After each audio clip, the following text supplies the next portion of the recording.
many people are we expecting? Do you have a sense? Yeah, so we have some fluctuation, and yeah, just at the onset of the meeting, I'll let you know what our format is like. So we, like so many other organizations, are experimenting with different formats, and we found the best format is to do the webinar format, in which your videos, of course, and mics are on, and then our attendees come in, whether their class ends 15 minutes after the hour. They will come in with their mics off, their videos off, and then towards the end we have a question and answer session where we can change those capabilities and they can turn their videos on or their mics on, whatever they prefer. So we'll have throw questions in the chat, or they'll wait to the end and just sort of ask them? Yeah, so usually just depending on what happens, sometimes people will just ask to be put in the queue and then they'll turn on their mic, or they will just type in their questions and prefer to be that way. So we kind of get a mix on that.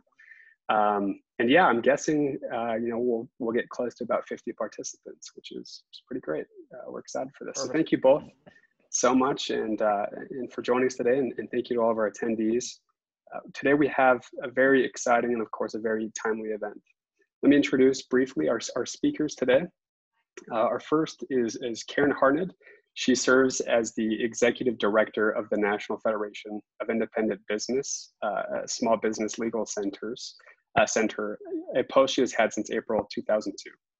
Prior to joining the Legal Center, Ms. Harned was an attorney at a Washington, D.C. law firm specializing in food and drug law, where she represented several small and large businesses and their respective trade associations before Congress and federal agencies. She also served as Assistant Press Secretary to U.S. Senator Don Nichols of Oklahoma from August 1989 to March of 1993. She received her BA from the University of Oklahoma in 1989 and her JD from the George Washington University National Law Center in 1995. She is admitted to practice in the District of Columbia. As Executive Director of the NFIB Small Business Legal Center, Ms. Harned comments regularly on small business cases before federal and state courts, as well as the United States Supreme Court. She has appeared on Fox News, Fox Business, NBC Nightly News, CNN, CNBC, and MSNBC, as well as NPR. Her opinion editorials and articles regarding healthcare, lawsuit abuse, regulation, and other issues important to small businesses have been published in newspapers and other publications nationwide. She has testified before Congress on the small business impact of regulation in the civil justice system. Additionally, she has conducted numerous webinars and legal compliance seminars for small business owners across the country on issues relating to employment law, unionization, immigration, and COVID-19. So thank you so very much, Ms. Harned, for joining us today. Our other speaker is Aird Baer. He is a partner at Aird Berlis LLP in Toronto, Canada, where he founded the firm's Technology Advisory Committee and its Blockchain and Cryptocurrencies Group, where he litigates a variety of startups, privacy, and other corporate commercial disputes. Prior to joining Aird Berlis, Aaron worked at Diligent, a leading AI contract review company based in Toronto, which I think is fascinating. I would love to talk to you more after our meeting. He has written numerous publications on artificial intelligence, on COVID-19 regulations, and on the intersections between technological developments in business and in the law. Aaron has also received numerous awards for his contributions to the legal community, including the Legal Influencer Award from Lexology for multiple years in a row. He received JDs from Western University and from the National University of Singapore, where he received multiple awards and honors for his academic achievements. He also received his honors Bachelor of Arts degree in business at the Ivy Business School at Western University as well. So thank you both so very much for being willing to talk to us about this important issue. Right now, of course, we'd have raucous applause from the audience if all the microphones were turned off, but I guess I'll just have to deal with mine. And with that, we will turn the time over to Karen Harned. Thank you so much. Great, and I'm going to share my screen here. Let's see here. Go. Okay, great. So I thought it'd be, just because we were doing it this way, it might be nice to have a PowerPoint, and it's not going to have a lot of words on it because I hate those kinds of PowerPoint. But anyway, so I'll dive right on in. As James mentioned, I represent small business owners, and lawsuit abuse is a big issue for us. And so when COVID came, this was an issue that 70% of small business owners said that when they were trying to reopen their business, concerned about the threat of lawsuits. right to be concerned, because I've got here Morgan and Morgan, I guess. They're just a Philadelphia law firm that have already spent roughly $750,000 on advertising to get clients for COVID-related cases. And here's some more examples. You may use ads for the nursing home lawsuits that are,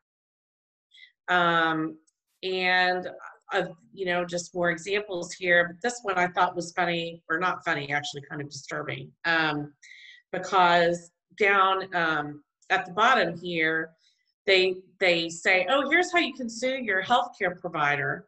But they said important. They have an important declaration here.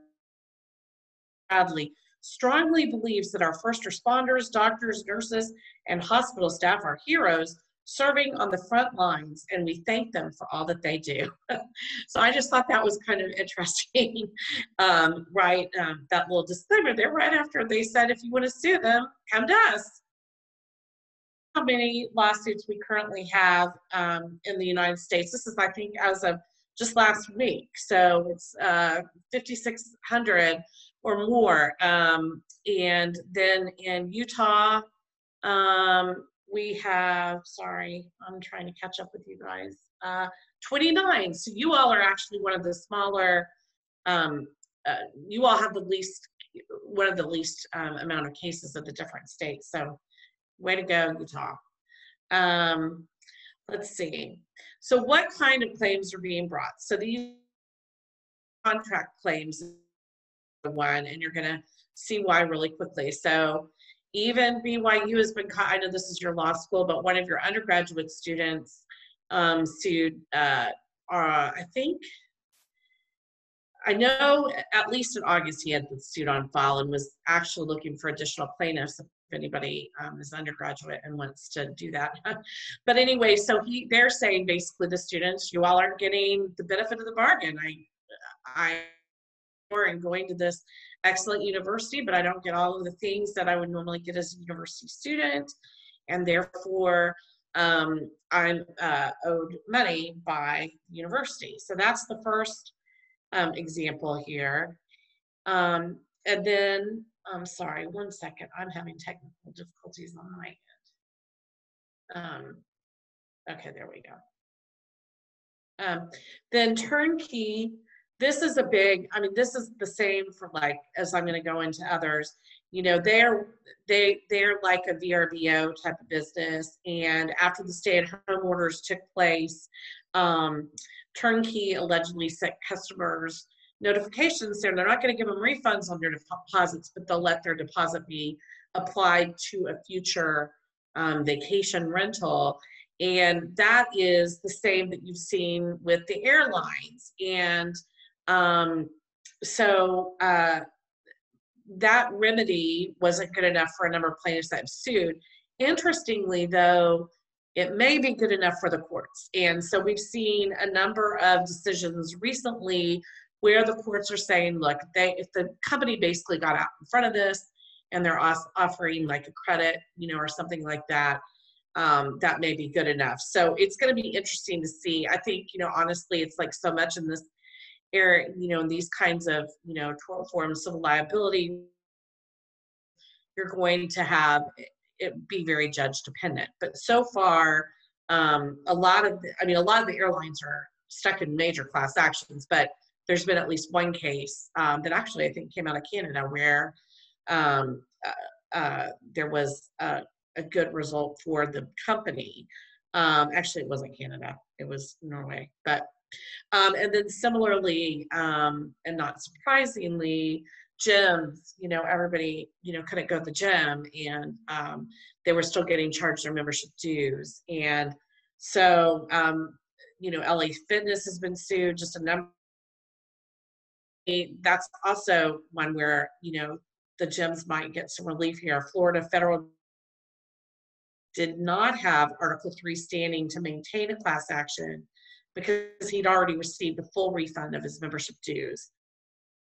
Well, anyway, so he'd already received his, again, was the thing. If you are a company trying to make a person as whole as possible early on, you might be able to get out of it. Also, there's been a lot of litigation. I have a good friend that's a contracts lawyer, for a clause that's in a contract that says parties can be free of their obligations under the contract because of an act of God. And so that is a lot of the defense that most of these companies are putting up as they fight these claims. So then we have, not surprisingly, I think everybody remembers the toilet paper crisis, and there were claims of price gouging there. So there was price gouging on hand sanitizer, on N95 masks. And then this one I thought was really interesting. Grubhub got sued because the restaurant sued them, saying that they were making everybody's menu prices be the same for consistency, I guess, across their site. But restaurateurs have really epidemic, and some of them wanted to do basically some deep discounts just to get people still coming to their restaurant, and Grubhub wouldn't allow that on their platform. So I thought that was an interesting case. Privacy and data sharing, I'm interested to hear what Aaron says about this one too, because I didn't really think about this when I was doing this, that I thought this would be an issue. But you've got, Zoom has been sued because people, well, first of all, everybody discovered there was Zoom at the COVID. I didn't know about Zoom until COVID happened, because I'm what my kids call a boomer, and it was just out of technology. But they got sued because they're alleging that they're sharing a lot of our data when we use Zoom, even perhaps right now with Facebook and people like that. Similarly, House Party got sued for the same type of thing.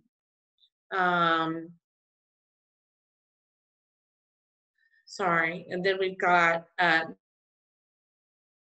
this, on this with the cruise lines, they really were the first hit. And actually, my office is right across, or actually was right across from the Cruise Line Industry Association, and those people were sweating it. I mean, January to the beginning of March, when most of us weren't, we knew about it, but it wasn't really all over America yet.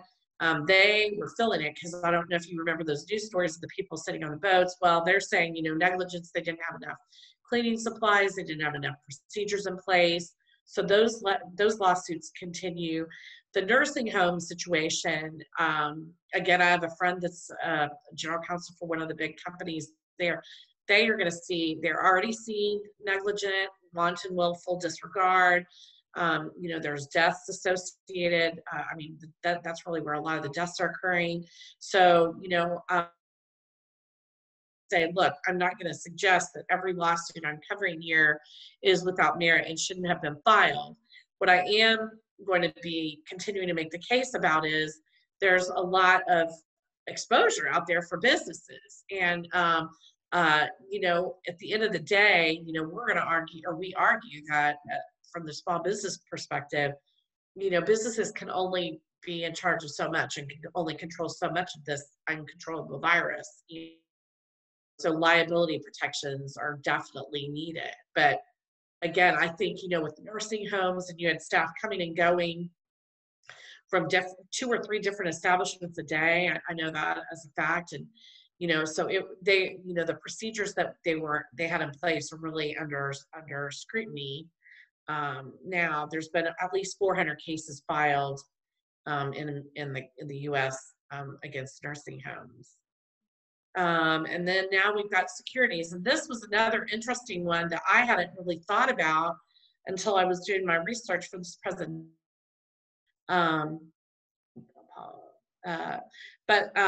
Again, okay, so Zoom was sued.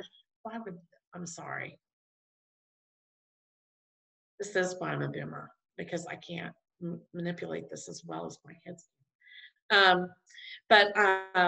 their securities challenge is they said that investors were misled about its encryption capabilities. So this also goes back, I guess, to part of that privacy thing. And they claimed that the pandemic exposed the privacy issues that result in a series of corrective disclosures, which caused its stock to plummet, which is interesting because I didn't know that. And then the good old cruise lines are facing it on this one too. This one was interesting though. It was I think it was Princess Cruise, or no, this was Norwegian Cruise. They were sued for making false and misleading statements with regards to their business, basically. So as I just recalled, January, February, the cruise lines were where it was when it came to COVID, one of, first lines of COVID attack. And apparently Norwegian was telling its investors, hey, the prospects for cruise lines look great in the pandemic. And so we have all these procedures in place. And anyway, that proved not to be true. And so their shareholders sued. This one is unfortunate. This is a company that had said that they, SC Works, that they were going to be able to do all this kind of COVID rapid testing, and it turned out that it was a research firm exposed it as completely bogus. Similarly, there's been some people, what was it? It was Inovio Pharmaceuticals claimed that they have one of the, vaccines under development for, Operation Warp Speed, and it turned out they didn't. And so their shareholders of both of those sued them. And then this is a big one that we're going to hear a lot about for, I think, a while to come. All these different companies have been sued by restaurateurs, by retailers, by all different types of business groups, saying that, because of the COVID, they, can't open their doors. They're subject to these shutdown orders. And so their insurer needs to provide business interruption, relief. So, pay for lost earnings, cover costs, cover rent, cover those types of things. And the courts, there was, so I don't know if you all would remember, but early in the 2000s or earlier in the 2000s, there was the SARS virus. And I guess a lot of insurers during that time were also met with these types of business interruption lawsuits. And as a result, they put in a clause for diseases in a lot of their contracts. So they are more winning than not in these business interruption cases. But stay tuned, because Congress is hearing from their constituents, and this, we're already being approached about at the association where I am, what is our position on this? What needs to happen? Because, small businesses are screaming when they're finding out that they're not getting coverage from their insurers. And now you're seeing the courts backing them up. So I do predict there will be some sort of legislation definitely considered, possibly passed in the next Congress on this issue. And then this is, where we are hearing it, and it's been a big evolution, quite frankly, of what is being alleged. I mean, at first, those essential businesses that were staying open, especially, we've all heard about meat packing plants and things like that, were getting sued for safety issues. The big retailers, which is the, Walmart's a big deep pocket, they were one of the first ones sued for worker safety issues. So since March 12th, there have been 1,000 lawsuits, including 104 class actions filed against employers relating to the COVID. And you'll see on this is Littler's Tracker. If you ever want to look, you can look it up, but all the different kinds of claims that are being alleged here. There was a law that was enacted early in the pandemic, the first one, honestly, that would allow for employees to get to stay home, obviously if they were sick, but also if somebody in their family was sick, if their kid was sick, if their kid didn't have daycare, which obviously is a big issue now with the schools not open in a lot of the country, in a lot of parts of the country still. So all of that to say, these lawsuits are the gift that are definitely going to continue to keep giving. And the law on this is really iffy because you've got different states with different standards. There's the workers' compensation issue. Some states have gone ahead and said, we're going to presume that you got the disease at work. Actually, there was a presumption. I think Chicago said that. Illinois said that. California originally said that under an executive order, but they backed off of that in the legislation that was subsequently passed. So that would have meant that, you're a worker going to work, but even if you got it at the backyard barbecue you attended over the weekend, you could file a workers' compensation claim. Clearly, that's going to drive up workers' compensation costs, and we don't want that. Normally, illness and this, truthfully, would be outside of workers' comp, unless it was really proven that you got it at your business. So those types of businesses would be more like, hospitals, meat packing plants, and then you'd have to see an outbreak. California's law does require that at least, a certain number of people, I can't remember what the threshold was at the business, be diagnosed with COVID before, workers' comp would kick in. But anyway, all this to say, these lawsuits are going to continue for a long time. And then this was an interesting one that I would personally put in the frivolous category because, and I guess the judge did too, because he already got rid of it, at least part of it. But it was a class action lawsuit that claims that requiring Georgia voters to pay for mailing in their ballots, meaning putting on a 55-cent tax or stamp, was a poll tax.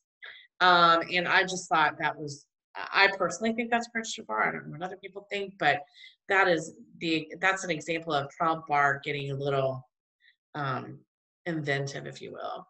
So where are we? People are the first to go when it comes to seeing problems out there. And so you've got 12 states, actually it's 13, sorry, I meant to change that because I just learned today over the weekend, or maybe late last week, Michigan just passed some broad protections. So these are going to be so basically the laws in most of these states are saying something along the lines of, look, if you're a business and you're trying to follow the state, federal, local guidelines on how to keep your business safe, then, people can't sue you. And so that's basically the standard. And so it's meant to get, the people that are willfully, negligently, doing nothing, and to protect their customers and their employees. And it is controversial, but that said, honestly, to get America back open again, I think these kind of protections are critical. In addition, these states have done a partial liability reform. You've got them doing it for their healthcare workers and their health facilities, which obviously makes sense. That, I think, so now we move to Congress. So here's what we have in Congress. So this was introduced by Senator Cornyn from Texas and Senator McConnell, the majority leader.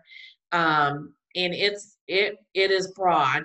It's got, a section in there for the healthcare providers. It's got section there for school administrators. It would apply and provide immunity to employers from legal claims if businesses made reasonable efforts to comply with government guidelines. On that, I would just say, I represent Main Street America. So I'm representing your small dry cleaner, your local coffee shop, and they are going to do their best. They don't want to get the COVID. I mean, we've talked to so many owners that are scared, about it. But that being said, are they going to know every little guideline they're supposed to be following and follow it to a T? I mean, as long as they're doing best efforts, that's why a lot of these legislative reforms are not saying to the T, because it's going to be virtually impossible, especially for the small businesses, to meet that claim, especially if you look at, for example, your local car repair shop.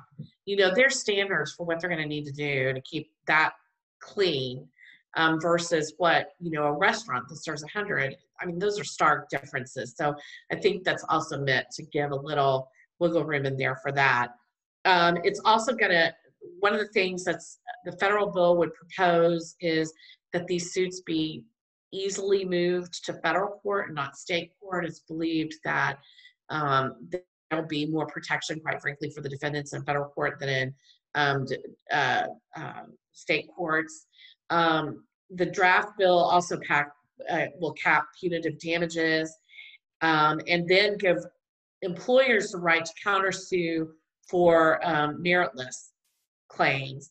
There's a lot in this bill that I really like that does a good job of dealing with what we really see as the small business community. I encourage you to look at some of these testimonials on this page the U.S. Chamber put together, Faces of Lawsuit Abuse, because really for the small business owner, it's the frivolous lawsuits that are the problem. And I am very concerned that as we move through this pandemic and past it, these lawsuits are going to have a long trail, like a long tail, and will really encourage some bad acting by the bad actors in the trial bar. I mean, not all trial lawyers are the same. There are a lot that are very unprincipled and, are very meticulous in the kinds of lawsuits that they file. But what we have found in the small business community is the bottom feeders love us because they know that 93% of small business owners aren't going to go to court. They're going to write the check. And so my concern is you're going to have, law firms making a cottage industry out of this and going into restaurants, for example, and measuring the tables. Are they 6 feet or 10 feet or whatever it needs to be apart? And then some trying to collect people to, sue, and no intention of going to court.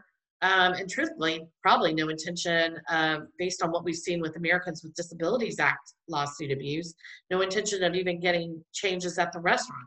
What they'll do is they'll send a letter saying, my client got COVID. They know they got at your restaurant. We noticed when we went in there that your tables were 5.5 feet apart instead of 6 feet apart. If you don't give us $15,000 by X date, we're going to take you to court. And it is $5,000, $10,000, $15,000 that they're demanding because that's what they want. They want the quick, easy settlement. And that is why I feel like liability reforms are so crucial, particularly for the small business community, because otherwise you're going to have these kind of shakedown lawsuits appear. And asbestos, those lawsuits still are ongoing. And the companies that had and made the asbestos installed it are long gone, long out of business. And I've had one member that was sued because somebody wrote down, they said, where all of you worked. And he wrote down the name of their construction company. And then they were added to an asbestos lawsuit that they're still fighting. And so that is my concern with COVID liability and why for small business owners it's so critical that we get reforms. And one of the things the federal proposed bill does that I like so much is they really give a lot of, they heighten pleading standards so that you really have to show that, demonstrate that you got, the disease that wherever you said you got it, or the illness wherever you got it, that they have, these ways to countersue if you think that a meritless claim is brought against you, because it's really hard to sanction these attorneys. And California's experiment with the Americans with Disabilities Act is a really good first start on seeing how this can get really ugly really quick for small business owners.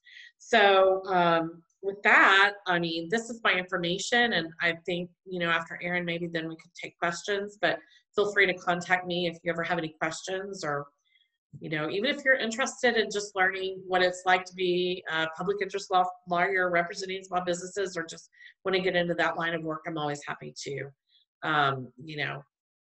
talk. So that is me. Thank you so much, Karen. That was really informative and very interesting. I appreciate all of your work and a great presentation. Aaron will now have the opportunity to hear some of your thoughts on the matter. Perfect. Thanks, James, and thanks, Karen. So let me just reintroduce myself. So as James mentioned, I'm a lawyer. I'm a partner at a large law firm in Canada, in the city of Toronto. And let's talk about Canada very briefly, and then I'll sort of move on to my perspective on that. So as I think you're probably well aware, Canada, well, maybe not as well aware because Canada doesn't make the news as much in the US, especially with the election and the big news tonight at the White House that you guys are dealing with. So Canada has responded to COVID quite differently, and we're doing, as you can imagine, a lot better in terms of numbers, deaths, all that stuff than the US is. So I was just taking a look as Karen was talking. So in my province, equivalent of a state of 14 million people, we had 800 cases today, which we consider a bad thing. That's 8 times higher than it was a month ago. Utah seems to be in the 1,500 to 2,000 cases per day, and you have a population of 3 million. So, relatively, we're doing well, but that doesn't mean we're not taking a lot of precautions, and that doesn't mean people aren't taking this seriously, and it's had a dramatic effect on a lot of small businesses. Canada is also a little bit different from a litigation standpoint. So we have this concept in Canada called costs. And we're, in general, a little bit of a less litigious society than the US is, but this cost concept matters. So basically, if I go to court and I sue James, if I lose, I need to pay part of his lawyer's legal fees. I need to basically, we don't want vexatious litigation. We don't want people just suing for the sake of suing. So we have a built-in deterrent to launch lawsuits that you expect to lose. And that also applies if James makes an offer to settle. So he says, Aaron, I'll give you 20 million to settle. And I say, no, I want 50 million. And I go to court and I only get 15 million instead of the 20 he offered. So I get less than he offered. Even though I won, I also have to pay his costs. So we have things to deter people from launching lawsuits and from not settling things that in hindsight they should have settled, i.e. we don't want people to go to court in the first place. We want things dealt with in a reasonable way. Now, that does not mean we're not going to see a lot of class actions here. We are absolutely going to see a lot of class actions and a lot of litigation because the reality is the stakes are super high. You can imagine a small business, in the wedding industry, for example, that's had every single wedding canceled, or somebody running a hotel, or somebody running, an in-person kind of store that's been dramatically affected. The stakes here are extremely high. So there's a couple things I want to talk about that I was thinking about as Karen was speaking. So the first one is actually on insurance. So Karen mentioned, business interruption insurance. And really what that means is, if I was running a business and I had to shut down my business effectively due to COVID, should the insurance company cover me? And there's litigation going on in Canada like there is around the world.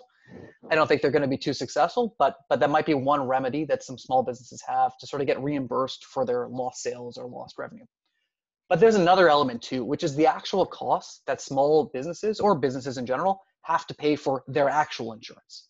So if you're a restaurant or a bar here, for example, insurance premiums have gone through the roof. And in some cases, people were having a lot of trouble getting insurance they need when they're up for renewal. Because some insurance companies are saying, we're not even going to give that to you. We don't insure restaurants or bars anymore because we are so worried about the liability that will come from a place that a lot of people believe, rightly or wrongly, is a high risk of COVID spreading. Right? So if I'm the insurance company and I think, well, if they're open at night and serving alcohol to a lot of people, we might have a problem. We're going to get sued and we're going to have to pay out a lot of money. We've done the math and we believe we just won't even insure that industry. You can imagine how it's impossible for a business in that space to operate if they don't have insurance. They normally already have very high insurance premiums, but this just makes it harder. So that's one thing to keep in mind. And so, well, how do you get away from that? Well, if you have a limitation of liability, right? If the restaurant can't be sued, because you've got legislation or something else passed, suddenly that cost of insurance from the insurer's standpoint is a lot different, right? Suddenly, if they're no longer worried about getting sued for COVID, they're probably more likely to insure you. There's also a fear of reopening for a lot of businesses. If you're in the kind of industry that's been hit really hard. So for example, where I live in Canada, I used to work in a big office building, probably like a, 80-floor office building downtown. And Toronto is unique. We have this thing called the Path. And the Path is this underground labyrinth of all these stores and restaurants and shops. And the idea is in our winter here, where it gets quite cold, as you can imagine, people don't really want to go outside.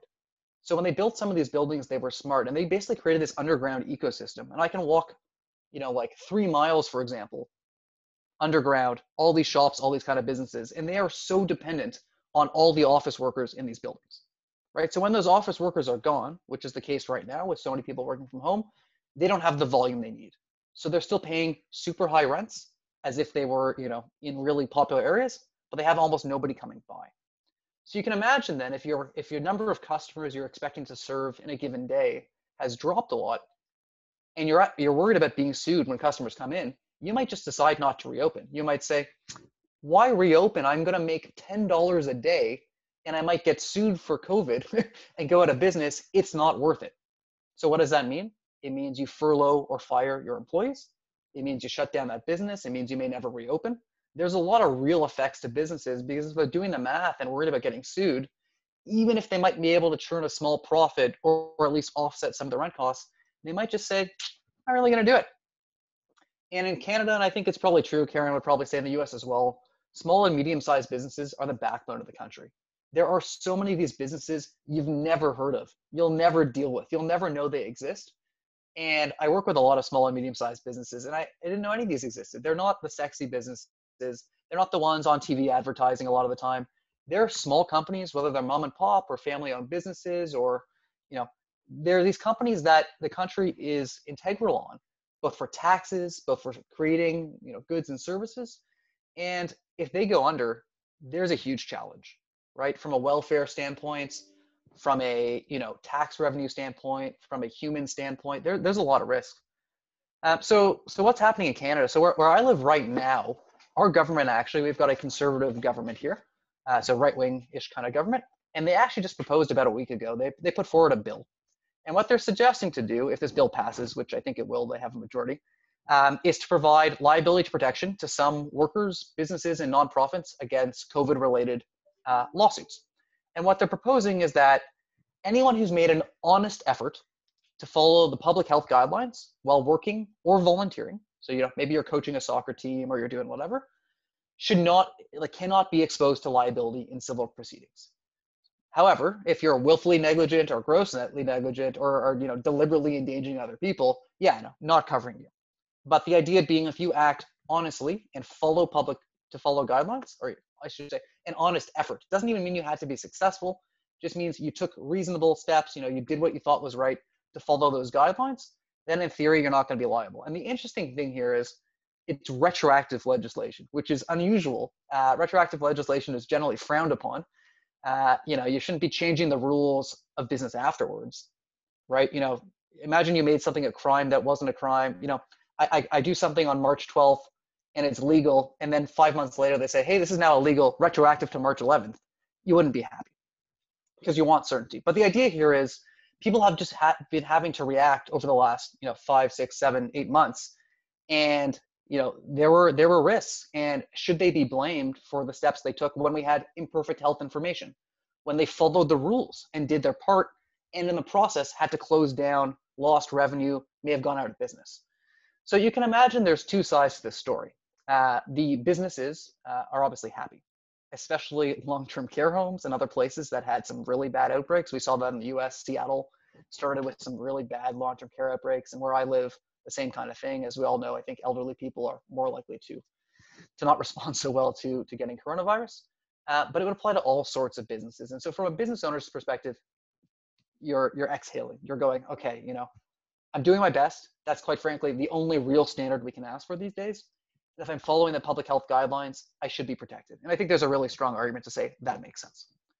If you're somebody whose family member died, maybe it's your spouse, your grandmother, your father, your child, whatever, maybe you're not so thrilled because, you may not have a remedy, right? So you may be in a position where you've lost something, you've been hospitalized, you've lost your job, family member died, and that lawsuit that you thought was going to make you whole because you have suffered, you're not going to have a remedy for.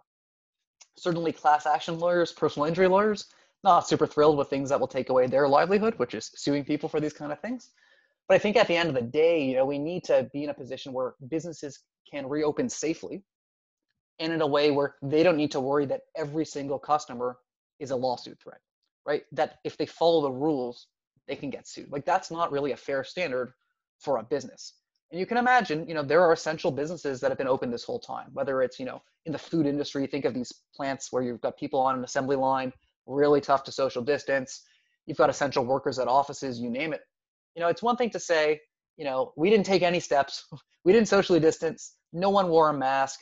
In fact, we encouraged people to all gather in the same room. We took no precautions. That's one thing. But if you're doing what you're instructed to do, you're distancing, you're wearing masks if that's the appropriate legislation or what have you, should a business really get in trouble, especially when they're an essential business that's actually being told, effectively, you're especially allowed to stay open because we recognize how important it is. So there's a fine line. There's a balance between, the business and the employee or the individual. But at the end of the day, if these businesses can't stay open, whether it's big or small, we're going to see much bigger repercussions. And I think what we're really seeing with this whole pandemic is this constant tension. I think we see it maybe a little bit more strongly in the US, but it's certainly an issue in Canada, between the health side and the economic side. And of course, the right answer is, quite frankly, well, we need to solve the health crisis to solve the economic crisis, but we need to solve the health crisis, the theory is, in a way that doesn't cause an economic crisis that we can't work our way out of. So if you can have some liability protection for businesses that are actually following the rules and doing best practices, it provides a way for the public to have a little bit more safety and comfort when they're going out and doing their business, because businesses don't have complete immunity. It's only if they're following the rules and making an honest effort to. But at the same time, those business owners don't have to be as concerned that they're going to be sued if they're doing their part, because there is always a risk of spread. And I think we all know one encounter, one 5-second, 10-second, 15-second encounter could be it. It could be between two customers at your store where you have no control over them. It could be employee to employee. It could be employee to customer. But there's so much beyond your control, and it's just so tough right now for customers running in-person businesses. And so this is the kind of thing I think we're going to see a lot more of. And as Karen mentioned, I guess 13 jurisdictions in the US have some sort of thing. This is an evolving battle, and I have no doubt that we're going to see challenges to the legislation to say, hey, you can't do this retroactively. You can do this on a go-forward basis, but this is not enforceable. Because again, there's two sides to every story, and someone's been hurt, and they're trying to get a fair remedy, and the business doesn't want to be penalized either. So I'll turn it back over to James. Happy to answer, of course, any questions. And I don't have slides, but feel free to reach out to me on LinkedIn, and always happy to chat. Thank you, Aaron, and thank you again, Karen. That was really interesting, and it was also interesting to hear the perspective from our neighbors to the north, as well as how there are different policies at issue there as well. So thank you. We're going to start turning the time over now for questions from the participants. So get those ready. I'll start out with my first one, and I'll direct this one to Karen in particular. Although Aaron, please respond if you have any thoughts on this. I'd love to hear a little bit more on the regulatory implications of liability shields, of what that would look like, what kind of regime would follow from the administrative state as more states implement or choose not to implement these kinds of shields. Right. So that's an interesting issue, because that's what in the Senate Judiciary hearing where this was first discussed. Gosh, that was now sometime over the summer. But anyway, that's what a big. I feel like pretty much all the witnesses was, we need a national safety standard. And honestly, we do not want that, because it's going to be too hard for our members to, be able to comply with it. But that's what I think you're going to see as these legislative issues, at least at the federal level. At the state level, I haven't heard them being paired with express state standards. Quite frankly, it's more, what's the guidance, the latest guidance from the CDC. And that's one of the other things, is we know we're doing things totally different now than we were at the beginning of the pandemic because of the education, right? So that's another reason against such standards. But that's a good point, James. I mean, I think, especially if, quite frankly, Biden gets elected, he's going to be more prone to regulation. And I think we're definitely going to see national standards, at least being proposed, if not enacted by the agencies.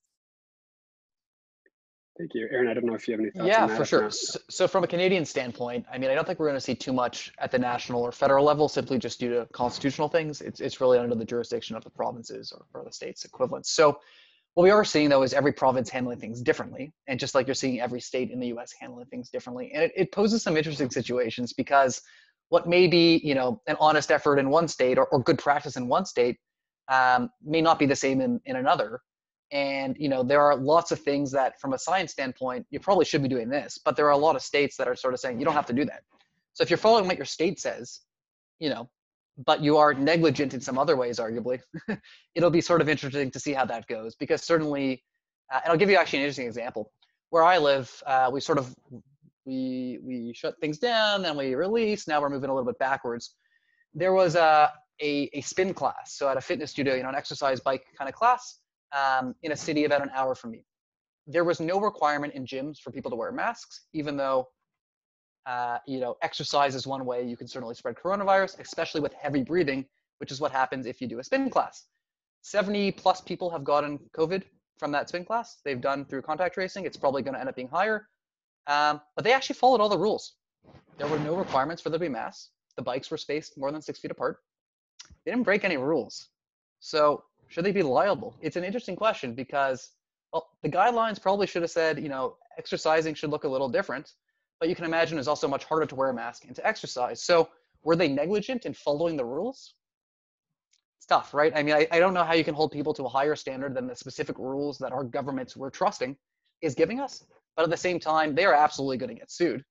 And it's going to be really interesting to see how that works out as an example, because people have gotten actually quite a bit from that. That's really interesting. Some of us, breathe heavier than others in spinning classes. I think I would be in big trouble. Our next question comes from Spencer Crawford. Go ahead, Spencer. Thanks, James, and thank you both for being here today. Can you hear me okay? Okay, so my question is, in representing small businesses, have you guys seen any sort of success in maybe the business then becoming the plaintiff and suing governments for placing too stringent or too arbitrary of restrictions on them that have negatively impacted them? Right. So we are seeing actually a lot of that. Well, we're seeing a lot of disparities, and we've seen a couple of successes. Pennsylvania's governor was put down for being too arbitrary and heavy-handed in all of the standards that he put forward. Michigan's just recently, I think it was in the last 2 weeks, that was a huge Supreme Court case that the Supreme Court certified 2 questions on this issue.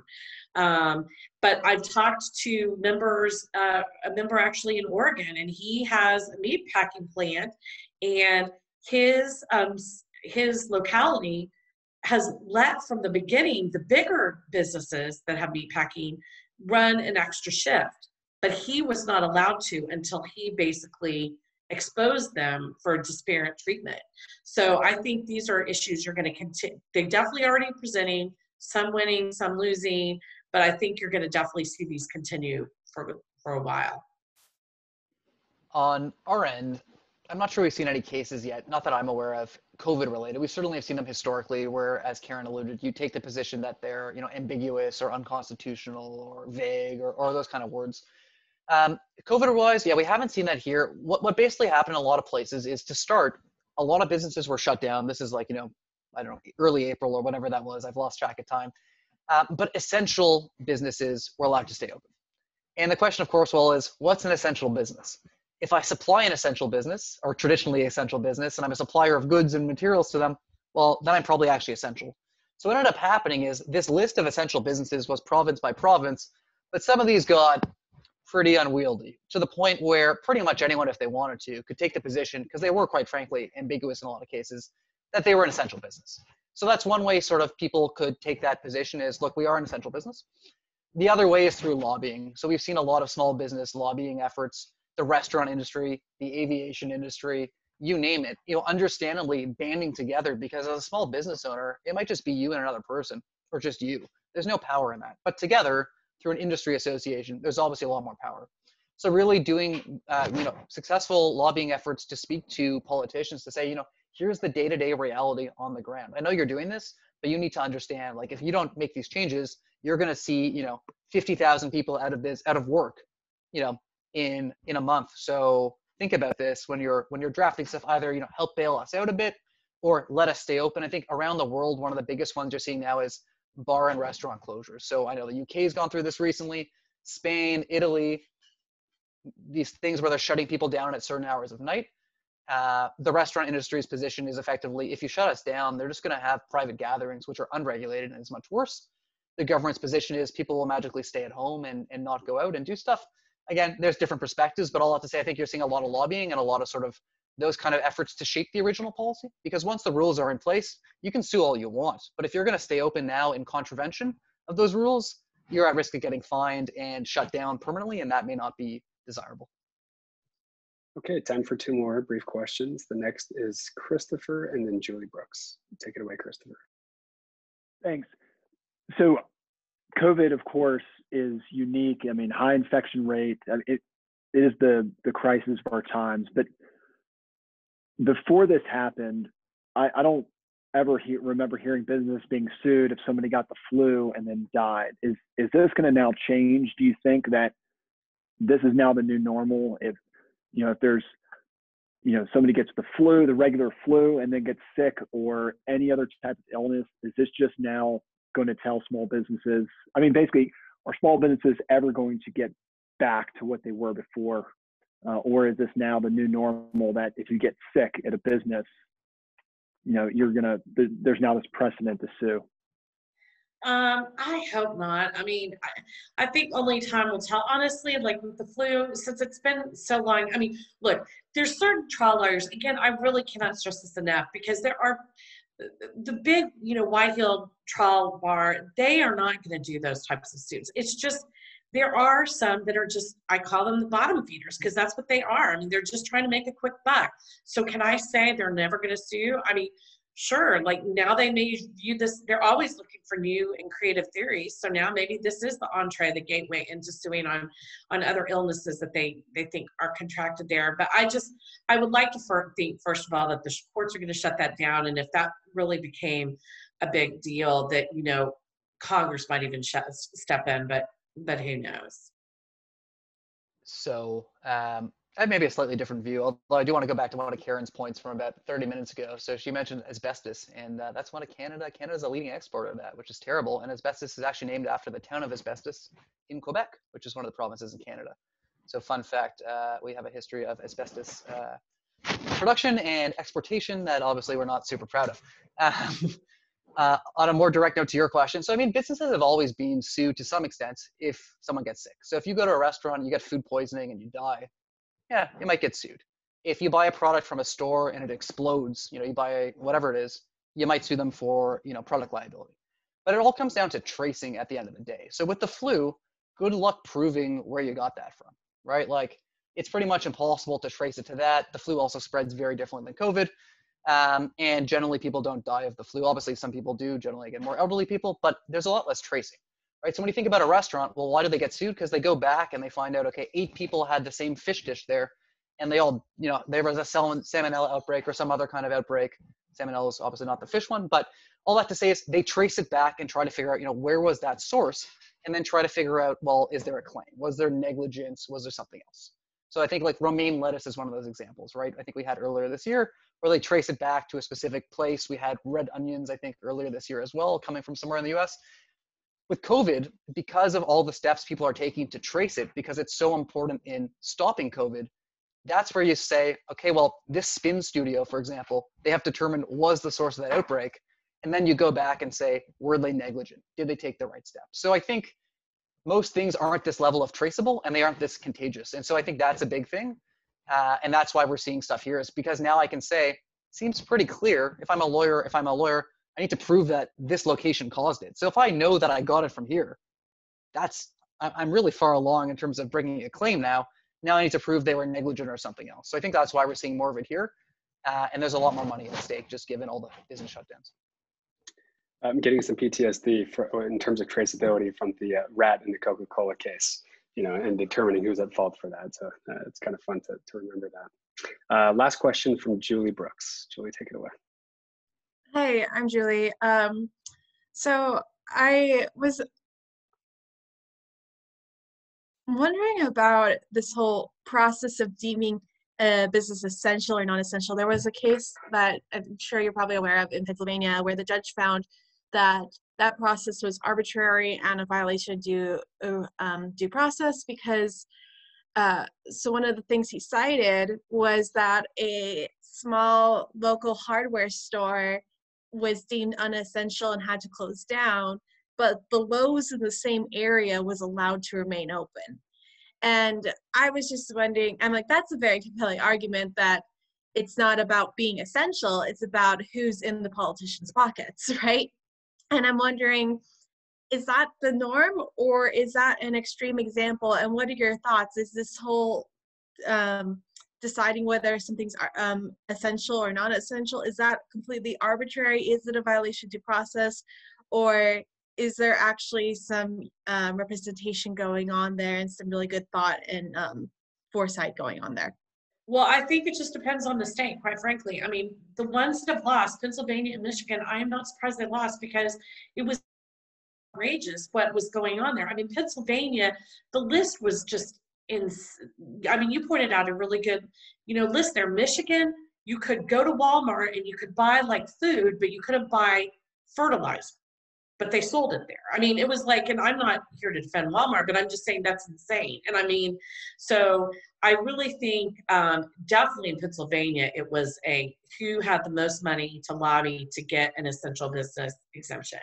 And where you're seeing that, I mean, I am glad the judges are calling them on it, because that's just not right. But, my friend in Oregon, only because he exposed them, not through court action, was he able to open his business. But I don't know, if there's others in his, industry that are still sitting there with, less lines that they're able to operate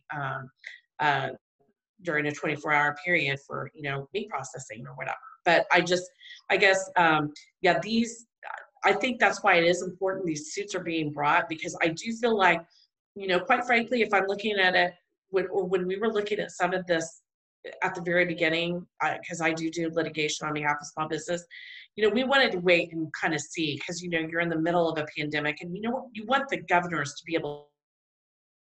But now we're 6 months in, and it's pretty clear that that some of them at least are really trying to stretch their executive authority as far as they possibly can. And so I think you're going to see a new wave of lawsuits. I know of several that are being developed in the next few months that are really going to start checking that power, because is it really an emergency now, 6 months in, where the legislature can't have anything to say about this? I find that quite remarkable. So you raise a good point, and it'll be interesting to see how it plays out. The only thing I'd add to that, I mean, I'm not sure what the legal test for arbitrariness is. I think in practice, every decision was arbitrary. There's no doubt that, governments were making this up on the fly, and they had to act quickly. Like, there was no playbook, or maybe there was a playbook. There certainly wasn't really one that was used, at least.